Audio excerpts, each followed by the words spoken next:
Dumating na ang isa sa paborito kong ibon, Ilocos to Tarlac City.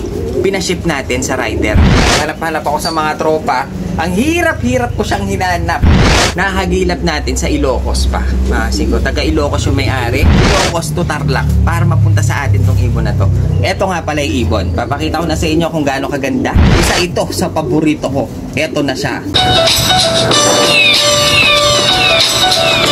Sa wakas, maasin ko, dumating na ang pinakahihintay natin. Ang inaabangan ko, maasin ko, dahil dumating na ang isa sa paborito kong ibon. Paborito kong kalapate. Hindi lang ako maasin ko, hindi pati si Gobrea, favorite nga ito. Nung nakita nga niya, medyo miss niya yung mga dating mga alaga namin. Nami-miss niya nung pumupunta pa kami Cabanatuan dahil si Boss Noel ang may mga hawak na mga gandang ganito, maasin ko. Bali, eto, nagkaroon tayo ng ganyan, maasin ko. Siguro mga 15 years ago, kung hindi ako nagkakamali. Tapos, bigla ako siyang napanood ulit sa mga internet. Bigla ako siyang na-miss, maasin ko. Kaya, kumuha tayo ng ganitong ibon. Naghanap-hanap ako sa mga tropa. Ang hirap-hirap ko siyang hinanap, maasin ko, na medyo quality ang dating. Quality talaga, maasin ko. Naghanap ako doon sa mga dating mga kaibigan natin na nag-aalaga ng ganito. Kaso wala na. Taglang ang hirap maghanap, maasin ko, sa South. Wala akong nakita. Meron lang akong nakitang nagpo-post doon, maasin ko. Kaso hindi ko type, maasin ko. Gusto ko yung mga dating alaga ni Boss Noel. Mga ganun ang datingan. Galing Cabanatuan. Meron ako isang tropa galing Ilocos Norte, maasin ko. May nabanggit siya sa akin kung sino pa ang may mga hawak ng ganito. Kaya naman kinontak natin siya kaagad.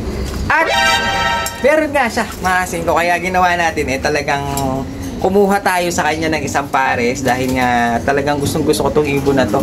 Parang na-miss ko rin mag-alaga ng ganito, kaya kumuha tayo. Ngayon, maasin ko, meron na tayong isang pares na nandito at bubuksan natin ngayon to.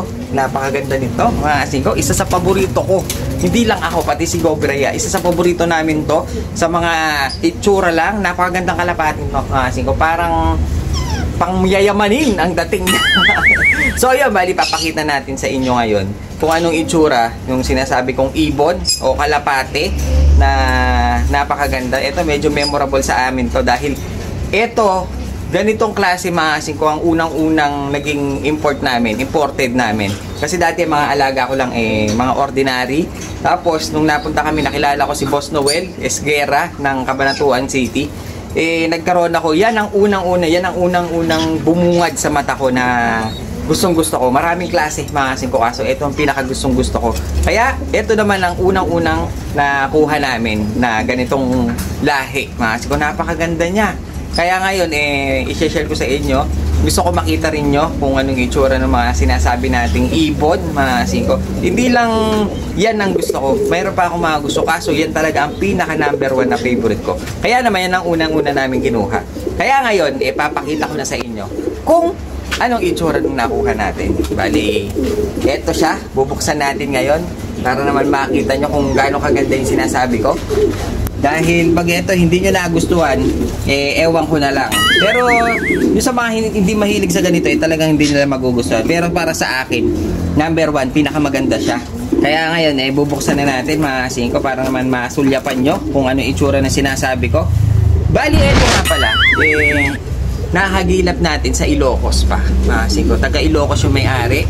Bali, si Boss Hilario, nabigyan tayo ng isang pares niya. Ang ginawa natin, maasin ko, Ilocos to Tarlac City. Pinaship natin sa rider. Kaya naman, salamat kay Biyahe ni Jazz, maasin ko, dahil nga siya ang nagdala Ilocos to Tarlac para mapunta sa atin tong ibon na to. Eto nga pala yung ibon. Papakita ko na sa inyo kung gaano kaganda, maasin ko, dahil nga isa ito sa paborito ko. Eto na siya. Eto na, maasin ko. Tignan nyo mabuti kung gaano kaganda. Asa na? Sandali. Oh, wala ibon. Ano ba yan? Saan hapon? Ay, oo nga pa. Oo nga pala, maasin ko. Kagabi nga pala dumating ito. Kagabi pala ito dumating. Siyempre, baka ma-stress. Nilipat ko na pala siya ng kulungan. Nakakalimutan ko. Haba pa naman ang intro natin. Nakakalimutan ko. Nilipat ko na pala. Punta pala siya dito sa box na to. Nilipat ko na pala para maginhawaan dahil kung di ako nagkakamali, parang 8 hours ang biyahe. Ilocos to Tarlac City. Kaya naman, ililipat ko na dito pala yun. Dito pala, nakalimutan ko. Pasensya na. Kaya, eto, pakikita ko sa inyo yung nakuha nating ibon. Isa sa mga paborito ko to, mga sigo. Yan. Bali, ito, isang breeder, mga sigo. Ito yung tinatawag nila. Kung makikita nyo yung buhok niya, mga sigo, yung kulot-kulot yan. As in, kulot-kulot. Sabi nila, pagkulot salot. Pero hindi. Ito ang nagpaswerte sa amin, mga sigo. Yan. Yan ganyang itsura. Makikita nyo, kulot-kulot yung kanilang balahibo. Talagang makikita mo, kakaiba. Kung hindi ka pa nakakakita ng ganito, pagbibilib ka. Dahil kahit ako nung una ko nakita, nagbilib ako, mga sigo. Kasi lahat ng mga kalapate, straight ang mga balahibo nila. Sila lang ang nag-iisang kulot, mga sigo. Tingnan nyo naman, napakalupit. Kulot na kulot dyan. Bali, ito yung lalaki, may putik. Ayun o, makikita nyo, napakaganda. At saka magaganda ang size, medyo malalaki. Bali, ito yung tinatawag nating frillback. Siguro ito yung mga frillback. Number 1 na alaga ko yan. Number 1 na naging paborito ko to, mga sigo, itong frillback na to. Bali, sila kasi yung medyo may kakaibang itsura. Kaya sa fancy, siya ang pinaka-paborito ko. Tapos susunod natin si Jaco, si Bukhara. Tapos syempre, yung mga powder na. Pero lahat magaganda, mga sigo. Exhibition Homer, Budapest, lahat magaganda yung mga fancy. Kakaiba yung mga itsura nila. Kaya lahat naman sila paborito ko. Sila long face tumbler, halos lahat yan, mga sigo. Meron tayo dati. Ngayon kasi medyo nawala na dahil nung nawala sa uso, medyo nag-dispose tayo. Tsaka nawala na yung mga kulungan nila dahil nga nag-renovate tayo, nagpagawa tayo ng bahay. Kaya naman, na-miss ko sila, mga sigo. Kaya parang gusto ko silang ibalik. Gusto ko silang ulit alagaan. Pagkatapos nito, kukuha tayo ng mga ibang fancy pa na yung mga gusto ko lang, mga sigo. Pero eto, buti na lang. Nagkaroon tayo ng isang pair ng frillback na pinaubaya sa atin ni Boss Hilario ng Ilocos. Tsaka kung hindi dahil dun sa rider, hindi natin makukuha dahil sobrang layo. Hindi ko rin mapupuntahan. Buti na lang, naihatid niya dito ng safe na safe. Kaya tingnan nyo naman yung mga nakuha natin.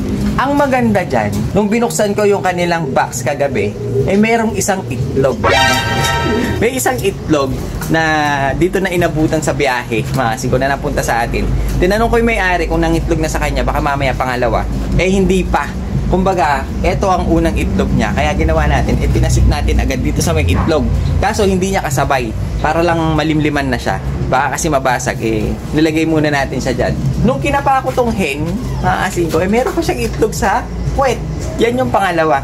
Kumbaga, meron na tayong freebies na itlog na sana mapisa. Maasin ko, kaya medyo excited ako. Hindi pa natin ganong naaalagaan yung ating bagong ibon. Nagbigay na ng itlog sa atin. Hindi lang yan dahil etong dalawang ito, mga asiko, may kasama siyang anak. Anak daw nila. Kaya may isa siyang anak na tinabi natin nandito. Kumbaga, 3 na kaagad ang kinuha natin. Pinasama ko na tong young bird, mga asiko, na isang blue bar. Kung makikita nyo, blue bar siya. Ito yung mga gusto ko talaga. Yan. Kasi yung mga blue bar, talagang halos kulot na kulot, mga asiko. Ito yung blue bar na anak nila, mga asiko, young bird. Bali, kung di ako nagkakamali, nasa 5 months pa lang siya. Makikita niyo, mga siko, sobrang kulot talaga ng mga blue bar. Ang maganda dyan, mukha siyang babae. Meron na tayo agad na isa na young bird. Kumbaga, yung nakuha natin, mga siko, proven breeder. Kaya hindi tayo mahihirapan makapag-breed. Ang kailangan lang natin, seater. Dahil lang sinabi sa akin ng may-ari nito, medyo nahihirapan sila magsubo. Pero marunong sila maglimlim. Pero mas good yun. Kung marunong sila maglimlim, medyo mahihintay pa niya yung mga seater natin kung hindi sila nagkakasabay. Kaya medyo mapaparami natin ulit at magkakaroon ulit tayo ng maraming frillback na asin. Medyo mabigat sa bulsa, pero worth it naman. Tingnan nyo naman mga asin ko. Kulot na kulot yan! Ngayon, silipin natin ng medyo malapitan. I-close up natin para naman makita nyo. At mamaya hahawakan ko yung lalaki. Ayun, mga asin ko, napakaganda nitong ka. Talagang kulot na kulot. Kahit yung hen, mga asin ko, talagang kulot na kulot. Buti na lang, binigay sa atin tong isang breeder niya. Mga asin ko, talagang breeder daw niya ito. Kaya medyo goods na rin kahit na medyo mabigat ang presyo. Tingnan nyo yan, mga asin ko. Ang frillback kasi mahaba ang muff. Pati yung muff niya, yung buhok niya sa paa, mga kulot-kulot din yan. Pati yung buntot, wavy. Pati yung pakpak, wavy. Hanggang sa may leeg niya, mga asin ko, kailangan medyo may pa-wave siya ng konti. Dahil nga yan ang ng frillback. Kung makikita nyo, napakaganda ng pagkakulot nito, mga asin ko. Parang kinky na. Parang Juliose. Ganyan naman, napakaganda. Bali, ito yung frill back natin. Ngayon, hawakan natin yung cock. Pwera lang yung hen dahil nga meron pa siyang itlog sa puwet. Na freebies na niya. Yun, bali hawak ko ngayon mga asiko yung ating frill back na lalaki. Yung hen mga asiko hindi na natin nahahawakan dahil nga may itlog pa siya sa puwet. Baka mabasag pa. Mahirap na mga asiko. Bali, ito yung cock. Medyo malikot siya. Ito yung cock natin mga asiko. Kung makikita nyo, white flight siya. Ayan o. Puti ang kanyang pakpak. Blue bar siya na parang Johnson Relax ang datingan. Pero dahil nga frill back siya na napakaganda mga asiko, tingnan nyo naman. Tingnan nyo mabuti ang frill back kung gaano kaganda. Kaya ito ang pinaka paborito ko sa lahat ng fancy na napakaganda. Asiko, tingnan nyo naman yung kanyang itsura. Medyo ano to, kumbaga talagang quality. Dahil makikita mo yung kanyang pagka-curl mga asiko, hindi siya fly away. Meron kasing fly away mga asiko, parang ganun lang. Medyo kumulot lang ng konti. Pero yung kanya tri-curl. Ibig sabihin ng tri-curl, talagang kulot-kulot siya. Meron yang natanggal dito mga asiko. Asan na ba? Ito, nabunot nga. Mga asiko, nabunot yung kanyang balahibo. Makikita nyo yung pagkaikot ng kanyang balahibo. Napakaganda. Talagang kulot na kulot siya. Bali, ito yung ating frill back. Gagawin natin, paparamihin natin mga asiko. Tingnan nyo mabuti ang kanyang ganda. Frill back pigeon. Ayan, no? Kakaiba. Kulot. Kulot na kulot.